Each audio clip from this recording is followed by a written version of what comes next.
रामपुर नाम के एक छोटे से गांव में मोहन नाम का एक गरीब लड़का रहता था। उसके परिवार में उसके साथ उसके बूढ़े माता पिता रहते थे। सोहन का परिवार बहुत ही गरीब था।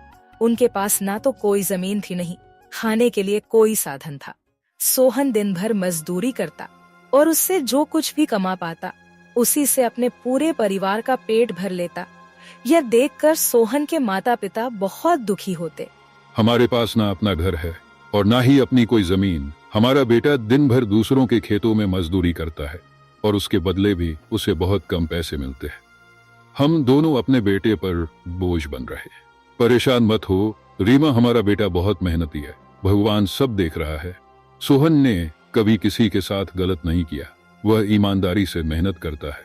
उसने बचपन से बहुत परेशानियां देखी हैं, पर उसने कभी हार नहीं मानी।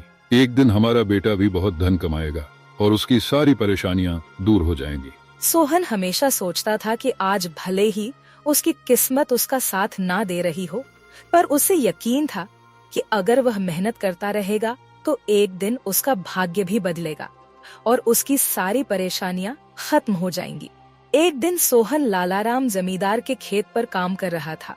लालाराम पास के एक पेड़ के नीचे बैठा था। सोहन अपने काम में लगा हुआ था। तभी उसने देखा कि लालाराम बहुत ही उदास है और गहरी चिंता में डूबा हुआ है। लालाराम को उदास देख मोहन तुरंत लालाराम के पास गया और बोला, क्या हुआ मालिक, आप बहुत उदास लग रहे हैं। मुझे ऐसा लग रहा है जैसे आप किसी गहरी चिंता में हैं। कुछ हुआ है? मुझे बताइए, क्या पता मैं आपकी कोई सहायता कर सकूं। सोहन की बात सुनकर लालाराम को गुस्सा आ गया और वह सोहन से गुस्से में बोला, अरे तू मेरी क्या सहायता करेगा? तू खुद अपनी सहायता कर सकता है क्या? अगर तू किसी की सहायता करने के काबिल होता तो क्या तुझे 2 वक्त के खाने के लिए आज मेरी जमीन पर काम करने की जरूरत पड़ती? चल यहाँ से जा, अपना काम कर और मुझे परेशान मत कर। सेठ जी, ऐसा नहीं है, यह सब वक्त वक्त की बात है।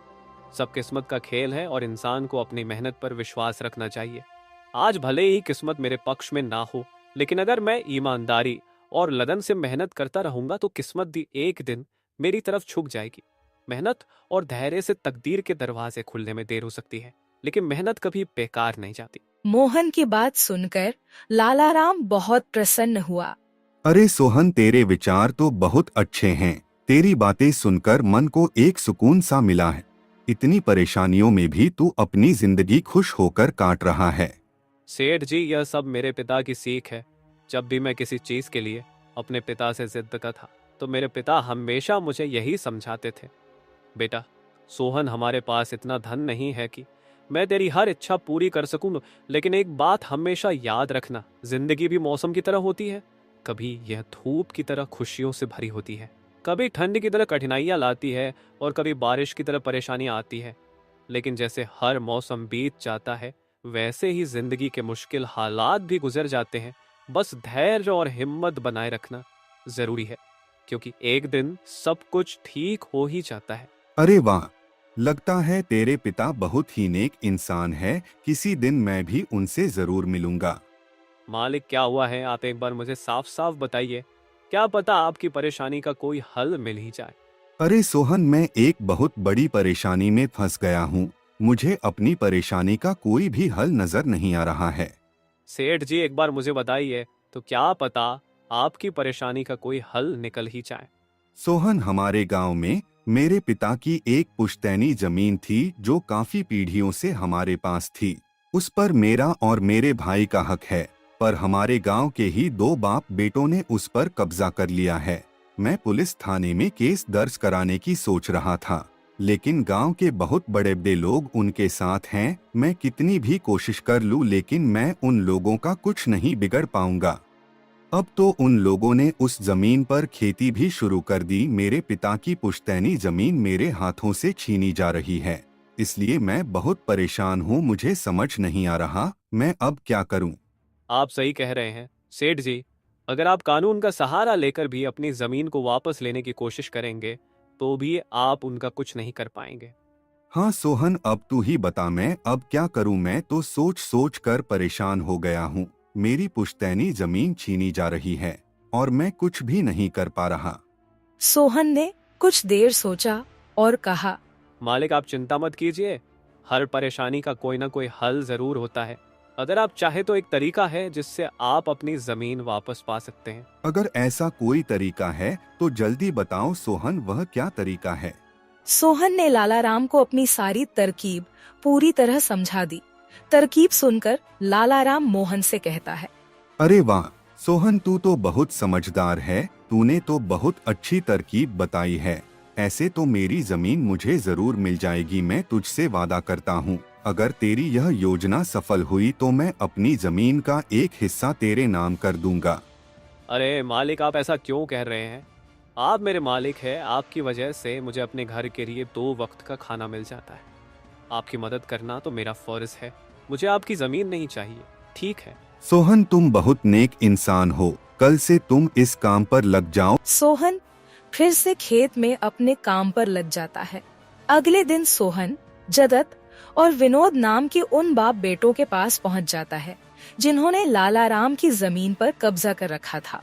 नमस्कार सेठ जी, मैं यहाँ से गुजर रहा था तो पास के लोगों ने बताया कि आपके यहाँ काम के लिए मजदूर की जरूरत है। क्या आपके यहाँ मुझे भी कोई काम मिल सकता है? अरे अरे, कौन हो तुम? तुमसे किसने कह दिया कि यहाँ मजदूर की जरूरत है? यहाँ किसी मजदूर की जरूरत नहीं है।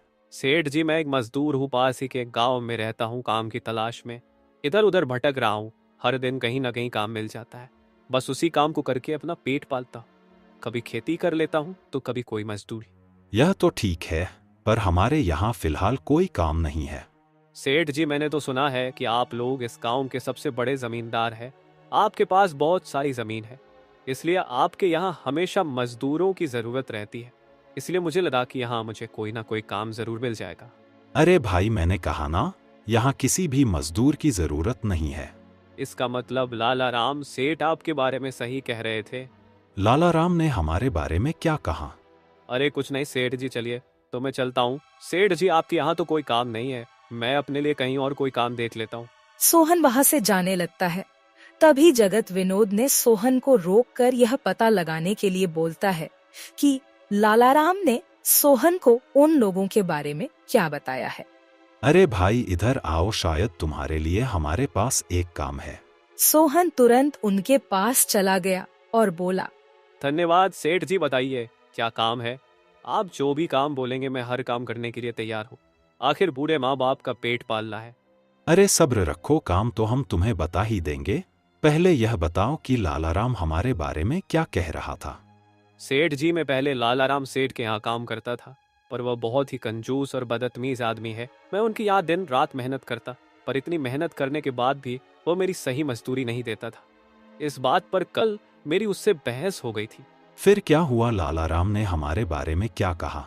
जब मेरी सेठ लालाराम से बहस हो रही थी तब उसने ने मुझे कहा कि पूरे गांव में उनसे ज्यादा मजदूरी कोई नहीं दे रहा।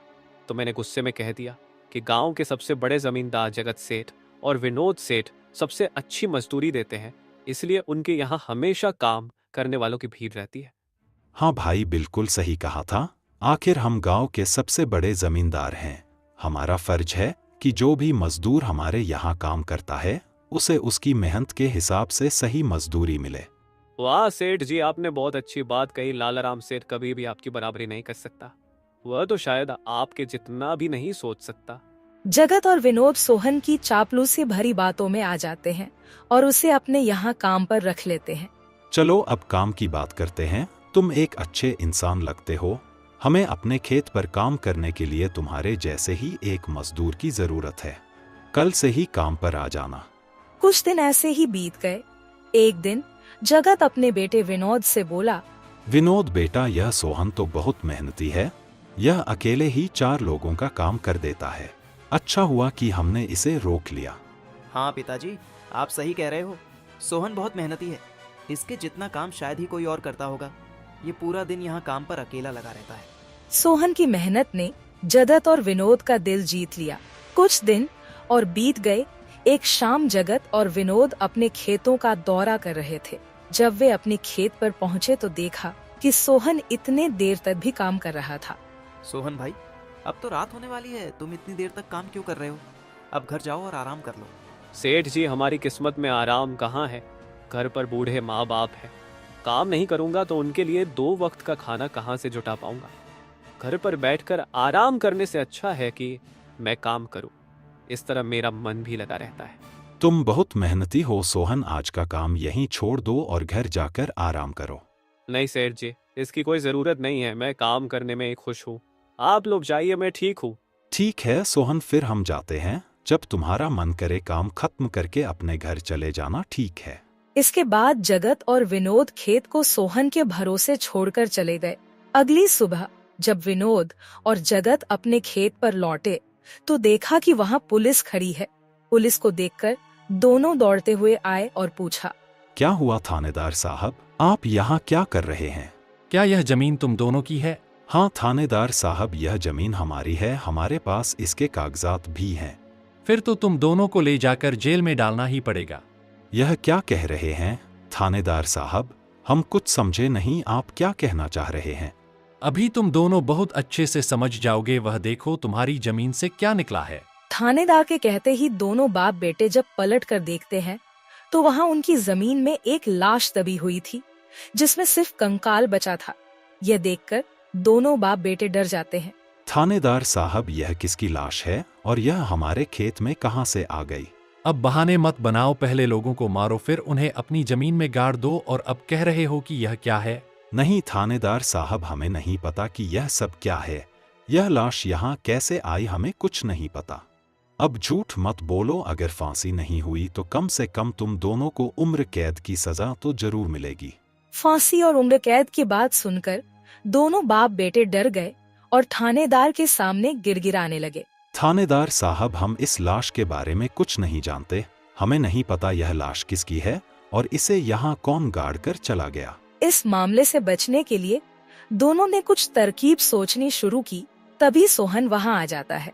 अरे सेठ जी, यह पुलिस यहाँ क्यों आई है? क्या हुआ है? सोहन देखो, पता नहीं कहाँ से हमारी जमीन में यह कंकाल आ गया है। मालिक, यह कंकाल यहाँ कहाँ से आ गया?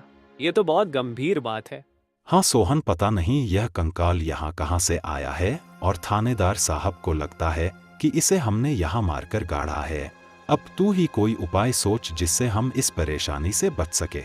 तीनों को आपस में खुसर फसर करते देख थानेदार ने कहा, अब कोई तरकीब मत बनाओ, तुम दोनों बाप बेटों में से कोई एक तो जरूर जेल जाएगा। अब तुम ही तय करो जेल कौन जाएगा। थानेदार साहब, थोड़ा सा समय दीजिए, हम तय कर ले कि जेल कौन जाएगा। मैं बस 5 मिनट देता हूँ, जल्दी से फैसला करो कौन जाएगा जेल। सोहन, जगत और विनोद थोड़ी दूरी पर जाकर बात करने लगे। देखो मालिक, दोनों के फंसने से अच्छा है कि कोई एक फंसे। अब सोचिए कौन जाएगा। हम दोनों में से कोई भी जेल नहीं जाना चाहता। सोहन भाई, कोई उपाय सोचो जिससे हम दोनों इस मुसीबत से बच सके। मालिक, एक बात कहूँ, इस कंकाल को देखकर ऐसा लगता है कि इसे काफी महीने पहले जमीन में दबाया गया होगा। जगत फांसी की बात सुनकर पहले ही डर गया था और सोहन की बात सुनते ही उसने फटाफट पूरी कहानी सोहन को बता दी। देखो सोहन भाई, सच कहूँ तो यह जमीन हमने कुछ महीने पहले ही लालाराम से हड़प ली थी। विनोद की बात सुनकर मोहन ऐसा दिखाने लगा जैसे उसे कुछ पता ही ना हो। क्या क्या कहा मालिक आपने? ये जमीन हड़पी थी, मुझे कुछ समझ नहीं आ रहा, जरा साफ साफ बताइए। जगत ने जमीन हड़पने की पूरी कहानी सोहन को बताई। पूरी कहानी सुनने के बाद सोहन ने कहा, मालिक, मेरे पास एक तरकीब है जिससे सांप भी मर जाएगा और लायत ही भी नहीं टूटेगी। जल्दी बताओ सोहन भाई, क्या तरकीब है? तरकीब बताने से पहले मुझे यह बताइए कि आप लोगों के लिए क्या ज्यादा जरूरी है, यह जमीन या आप दोनों की जान? सोहन, इसमें पूछने वाली कौन सी बात है? हमारे लिए जमीन से ज्यादा हमारी जान प्यारी है। तो एक काम कीजिए मालिक, आप सबसे पहले जाकर थाने आर को बताइए कि यह जमीन सेठ लालाराम की है। आप उनसे बोलिए कि हमने तो कुछ महीने पहले ही यह जमीन बस काम करने के लिए उनसे ली थी, बाकी का काम मैं संभाल लूंगा। अरे सोहन, लेकिन इससे तो हमारी जमीन हमसे छिन जाएगी, फिर क्या होगा? नहीं मालिक, शायद आप मेरी तरकीब समझ नहीं पाए। जब आप थानेदार को बताएंगे कि यह जमीन सेठ लालाराम की है तो पुलिस किसे गिरफ्तार करेगी? सेठ लालाराम को। और जब लालाराम जेल चला जाएगा तब आप लोग फिर से जमीन पर कब्जा कर सकते हैं। इससे आप लोग भी जेल जाने से बच जाओगे और जमीन भी आपके ही के पास रहेगी।